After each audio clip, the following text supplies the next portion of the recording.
y'all, I'm Zoe Joelle. And I'm Alexis Simone. And this is the Soundwaves Podcast, where we dive deep into the rhythms and stories that shape our world. Cheers. Hey y'all, how y'all doing today? Disclaimer, y'all, I got a little cold. Okay. I sound very stuffy. Pray for my girl. Please, y'all. Okay, so today we are drinking a citrus blend. It has ashwagandha and vitamin C in it. Mm-hmm. And we haven't had this, so let's give it a taste. Okay. We took some drops of the ashwagandha prior to. So I just want to say, you guys should really look into these herbs that we be mentioning because they really do a thing, okay? Facts.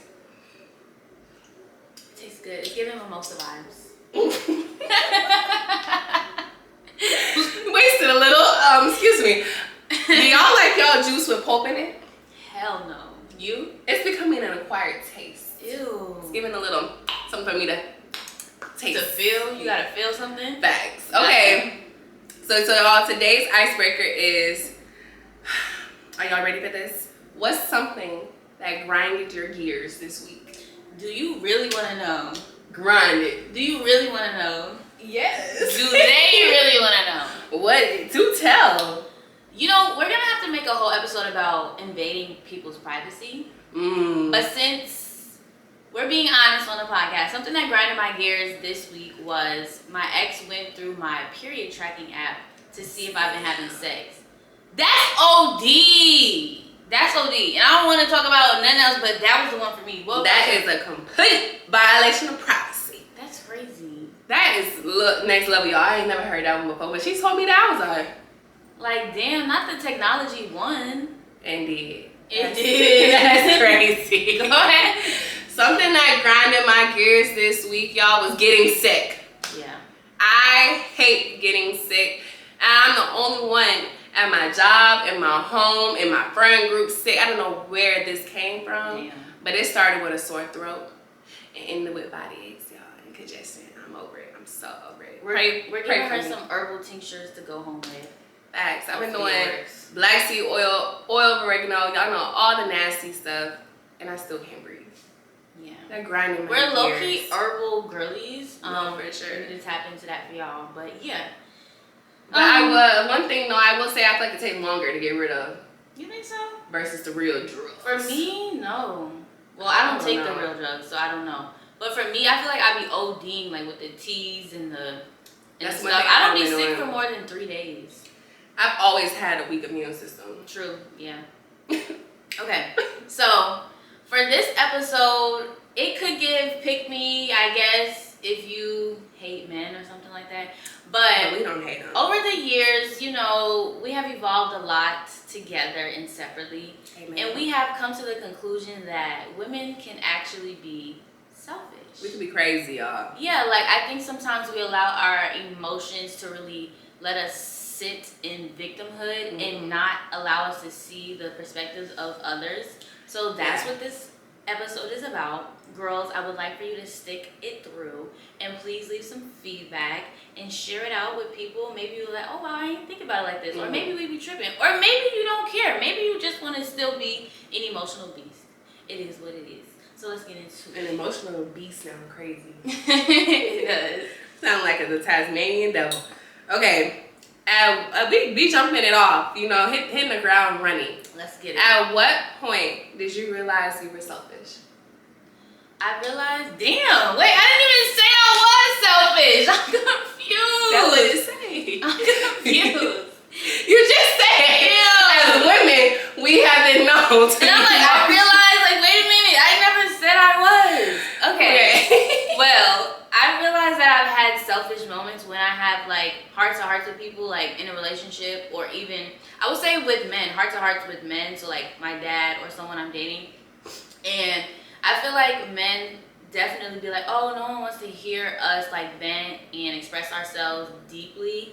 So I feel like you kind of take away the opportunity to hold women accountable sometimes if you don't really get into the nitty-gritty of how something made you feel. Mm-hmm. So when I have those conversations, especially, like, in a relationship or something, and they share, like, this is how that made me feel, like, I understand that you was only your emotions and stuff like that, but at the end of the day, you didn't think about how I felt. I'd be like, damn, I really didn't though. Like, I think sometimes when we get upset with people, we think that they're automatically doing it on purpose, but it's really important to share how something impacted you if there's someone that cares about you. So to really give them the opportunity to be accountable and to change whatever it is that y'all were discussing. Yeah, I can agree. When somebody finally shares how something I said or did made them feel, is when I realized, like, you're absolutely right. Like, I wasn't considering you. And it wasn't intentional, but I was just so wrapped up in how I felt. Exactly. And especially, like, coming from someone who growing up, didn't really feel like my feelings were ever validated or even heard. So when I finally do get a chance to use my voice and say how I feel, that's all I'm thinking about. Like, that's all I'm just sticking up for me. I'm sticking up for 7, 8, 9-year-old me. And so I'm not considering how you felt in that moment. And when you finally do share your feelings and express yourself, I'm like, oh wow, like, thank you for letting me know that. Because if you didn't, I would have still just been walking around like, every time somebody hurt my feelings, it's about my feelings. Yeah. So yeah, that's the point I realized I'm selfish, because the consideration was lacking. Mm-hmm. Yeah. Now we do that at the same time. Okay. Have you ever purposely used your emotions as a weapon, ladies? Yeah. Can you give us an example? Have you ever faked, like, cried? No. Oh. I mean, I never faked the tears, but I drag it out. Yeah, like, for sure. Yeah. Like, honestly, if a man started making a little bit too much sense and he's just hitting it on the head, like he's just telling me about myself, I'm gonna cry. Because I didn't ask for that. Like, it's actually a lot to take in. And I'm already trying to work on so much. And now you shine a light to everything. I just rather apologize. I'm going to cry right now. Look. Yeah, I just rather say you apologize sooner so we can wrap this up. But I'm not sorry. Oh. Sometimes. There she go. I'm not.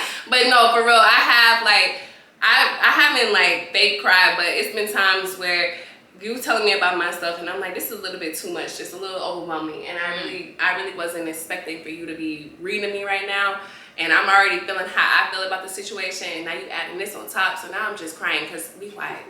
Like, just shut up. Let's just end it right now. Crazy. That is funny as hell. Let's just end it. I got you. Have you ever purposefully? So the word purposefully makes me want to say no, because like in my earlier 20s, I was definitely emotional and I didn't think before I spoke and stuff like that, but I lacked self-awareness, so I don't think I was doing it on purpose. Yeah. I'm a person that is like, I wouldn't say obsessed, but I do seek to evolve. So once I realized that I was doing that wrong, I'm gonna try to do it a better way. So I can't say purposely. It's never on purpose. I'm not saying that I don't be wrong, but anyways, let's go to the next question. Facts. Purposely, no. I was like in self-awareness too. Yeah, that's what it was. Yeah, but once you start doing too much on me, let's just cut it. Like, do you think there is a difference between being hurt and taking on the victim identity? For sure. Yeah. But I still think it's interesting. I think it still goes back to the lack of self-awareness. Yeah. Like, you gotta be crazy to know these, like, be aware and still sit in victimhood. Like, yeah, you choosing that? That's crazy. You're choosing that? Like, you're aware and you just choosing not to do better? Being hurt and victimhood, for sure. Because I think with victimhood, you are so sensitive that you're taking everything so personal.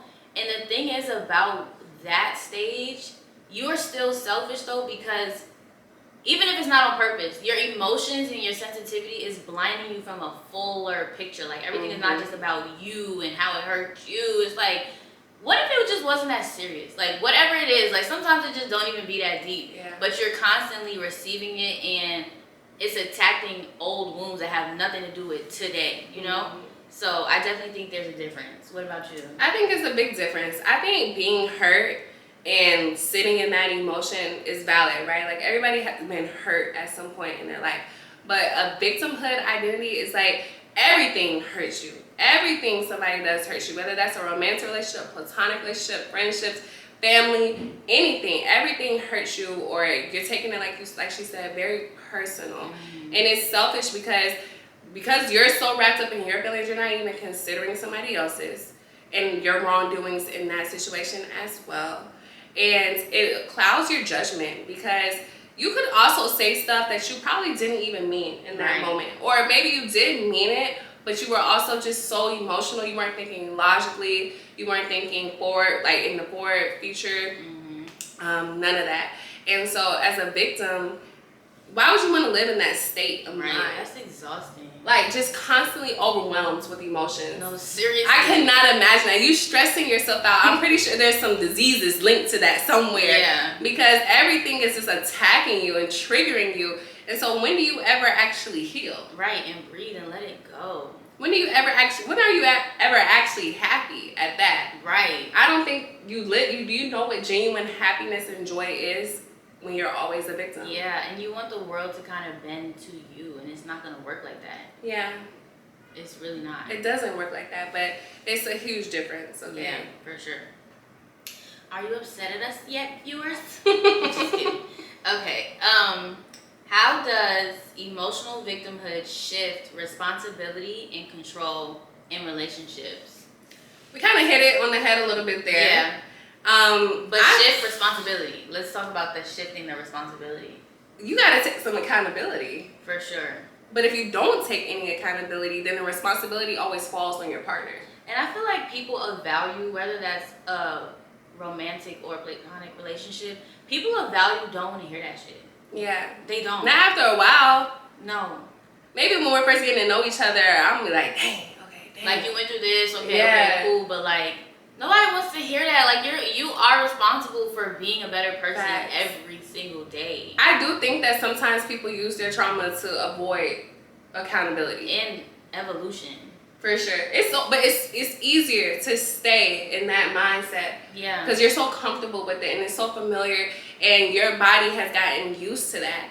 And it's disgusting at one point though. Because ew, like I can't imagine always being sad or just always feeling like Don't say ew, that's not nice. I'm sorry. I can't imagine being like that though, y'all. And also it's like you become exhausting. So like the shift in responsibility, I think if you're even in a victimhood chapter, era, whatever, you don't even need to be talking to people for real. No, that's selfish. Yeah. And that's like a good point I saw somebody make when they're like, depressed people should not be dating. That is so selfish. You have no control over your own emotions, let alone trying to share that relationship and mindset with somebody else. Yeah. Intimacy with somebody else. You're an emotional wreck. You're up, you're down, you might be experiencing mania, you just never know. And it's manipulative as well. Yeah, and when you said I think you said something about not wanting to change, I think the hardest part for those people in that chapter is you're gonna have to realize yes, a lot of things have happened to you, but I think the change comes from when you realize how you've impacted others around you as well. And that part is hard, but you become a way better person when you let a lot of that stuff go and become accountable for sure. Yeah, and be considerate. It feels good to consider somebody else's. I feel like it makes you more of a well-rounded person. For sure. You know, to consider other people's feelings and things like that. But coming from someone who has been on the other side of control. Okay, yes. It does hurt my feelings when somebody shares an example of how I was actually controlling them.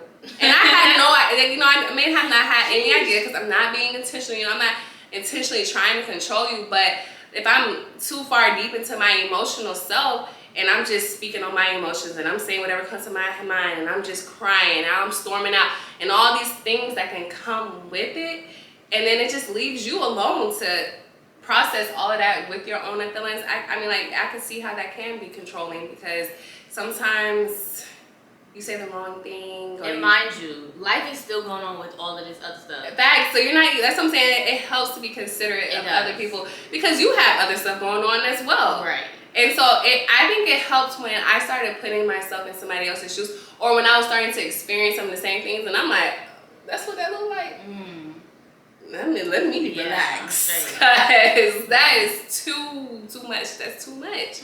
And just, I know going through college and going through different emotional states of depression or anxiety and stuff like that, I feel like so many self-help books just tell you to be happy and choose happiness. Yeah. And it used to just sound so cliche, especially giving that advice to somebody else, but it really does help to just choose peace and choose happiness. Like, you have that split second to choose, for sure. To choose. I think they said it's like 8 seconds. Oh, wow. They got it down to the T. And that's a lot of seconds, honestly. Because I think I got about 3. So, yeah. You got some seconds, though, to choose. Like, you can choose to either live in that emotional state or say, hey, you know what? I actually know they maybe didn't mean that, or maybe I didn't mean that. And even if they did, let's talk about it when we're calm. Yeah. So, yeah. It's a big difference, though. Good job. I know, right? I'm getting better. All right. What steps do you take or care to take after this self-reflection? After this self-reflection, I wonder when we came to this point, but I think we started having conversations about this like last year. Yeah. Or maybe, no, I think even before that, we would discuss like relationships we have with family and stuff like that. Mm-hmm. But I think care to take is mad funny. You may not care to take the steps to take that I have taken is definitely being slower to speak, listening more, and genuinely thinking about the intention of what someone is saying or doing before taking it so personal. Also, I just forgave a lot of people in my life. So, like, I don't sit in victimhood. I don't feel super sensitive to things that people say because I genuinely don't care. I think even when people are saying certain things that is, like, impactful to you in a negative way, it still has something to do with where they are in their life. Because I think a lot of the things that we communicate, it doesn't have to be so attacking, so aggressive. Yeah. It don't have to be disrespectful. So it's like, it's still a reflection of them. So I just really take my time and I value how I feel. You know, I don't want to feel upset. I don't want to be angry. I don't want to be overthinking all of that. So what is it that I'm going to do in this situation so that I don't have to sit in those emotions? So yeah. That's all right on. I love that. I think I care to take some steps. Okay, period. Because I don't want to be controlling and I don't want to live in an emotional state. And so I think, you know, therapy helps a lot with the family and emotional wound there. And also recognizing some control issues in the relationship. You know, sharing it with Zoe also really helps. Because she'll be like, girl. I'm an honest friend, okay? That's crazy. And I'll be like, how so? To tell, because I didn't think so. And so I'm like, oh, it makes a lot of sense. And so those are the like moments where I reached that point. And when you just realize like all I can do is control my side of the outcome. And if I do everything that I know that I wanted to do, which was listen, communicate, you know, not yelling or just speaking with a calm heart, not taking things personal. I controlled everything I could on my end. Therefore, however the outcome comes out, I know I did the best I could to get the outcome that I thought was best for this situation. And if that's like all I can do, that's all I can do. And I think it helps a lot because I'm releasing expectations. One of my biggest issues has been like expectations on how I think people should respond. And I will also learn a little bit more about that as well. That's also a trauma response. But see, I'm not somebody who is, you know, trying to avoid accountability because of trauma. I'm working through it. But that is also a trauma response if you do that. If you is it giving life? And so yeah, y'all. Take the steps. I hope if you didn't care before this video that you do care now. Because it's important to consider other people's feelings and just change your overall mental and emotional well-being. You want to grow in your emotional maturity and things like that. In these adult relationships, to have meaningful adult relationships. Long-lasting relationships, for sure. Period. Okay, so for the moment, we don't have a moment song. Create one for us. Literally. But so for this moment, if you're new here, a moment is just like name a moment when, or it's starting to be more like reactions. So I have a screenshot of what I want a raw reaction to. All right. So my friend posted this on Instagram and it says, this is like a Twitter post. It has like 143,000 views. It says, we've heard this all before, but I think it's important to speak on it. It says, a person will change for somebody who they really want to be with. If you're dealing with a person who's still not doing right by you, excuse the vernacular, just accept the fact that you're not the person they want for real. What do you think about that? I think if you just accept that you're not the person they want for real. I think society has a hard time doing that. I think like we want, Like, you know when women always joke and be like, oh, I can change him though. Like, I can change his mind. God. I can change his mind. I've been one of those. I've heard guys even say that. They be like, you know, they thought, like, they still talk to me because they think they could change me. They think they can be the one that something is different for. And what is our obsession, ladies, with being trying the to change one? somebody? Why do you want to be Bob the Builder so bad? Why do we want to be the one that he acts different for? Let me see if he gonna act different for me. Let me see if he gonna change for me. Why? It's so stressful. I would rather be impressed with your character at the door. Right. That's the standards, though. The standards at the door. Your, like, how you want to present yourself and what you are going to welcome and allow in your life is important. And that stress is not worth it. It's really not. And the tugging and tug of war, like, who wants to deal with that? But the other part I wanted you to react to is a person will change for somebody who they really want to be with. I do think that you will change for who you want to be with. Like, I know men like to say, you know, they gonna be hoes, men will be men, boys will be boys. But I do feel like when they... What? Why are you laughing? Yo, I can see her face in the camera. That was so funny. I do think that when men generally like somebody, like, they do consider the woman's feelings. They do want to spend time with them. They do put up some effort. You can talk about girls too, bro. I'm talking about both. Okay, go ahead. And for women, I do also think that we act right for who we want to be with. Like, as a woman, you just heard us talk about all the changes and growths that we have learned. We ain't probably even thinking about that. We was with a guy who we didn't care to be around. Or some people don't even require your best, you know? Right. And so we were dating men that didn't require our best. We probably wouldn't even be coming to some of these realizations when we did. We were still going to reach them regardless, because that's what was intended. Mm-hmm. But you just never knew when. And I do think that women and men act appropriately for who they want in their proximity. I totally agree. I totally agree with the changing thing. I don't know if that's like a kink for some women, but trying to change a man is exhausting, honey. Let it go. And then as far as the acting right thing for the person, I think that's true. I had a conversation with my dad this past weekend, and because I got some feedback that I wasn't soft enough. Look at this. It's okay. Y'all don't know what happened just now. It's all right. I feel like we need to hurry up so we can dab it. But look at this, y'all. You know, it's not about appearance. It's about how you talk to somebody. I mean, yes. There for somebody. Yes. Okay. Yes. So I got that feedback, and I think that feedback is accurate for that person. But I don't think that that's just genuinely who I am as a woman. No. I think even in relationships younger, I was like that girl for that guy, you know? Yeah. I definitely think that not only is it the right person, but I do think that, like, when women be like, oh, I'm going to be feminine and submit to the right man, there is truth in that. Like, women naturally submit to that natural born leader, to that assertive man, to that respectful man, honest man. So maybe if I wasn't soft enough, maybe you wasn't hard enough.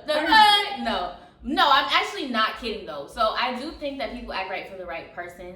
I'm also saying that I think feminine energy flourishes around masculine energy. So it doesn't, sometimes it might not be the right person. Everybody's just not your person, you know? But I do think that you have to earn. Is that wrong to say? I don't want to say earn, but like if you're just not that guy, she's just not gonna be that girl for you at the end of the day. So sometimes the body and the soul just knows, and it's really just not that hard with the right person. Facts. Like a whole lot of stuff can be cut short if you just realize that that's not your person. Yeah. At the end of the day. Exactly. Yeah. So I don't know if it gave pick me or if it just gave grown women. Comment down below. Did it give pick me or grown woman? It gave both. But yeah, y'all, I think that's it, right, sister? I think that's it. All right, well, that's it. Thanks for riding away with us. We'll see y'all next week, same time, same vibe. Bye.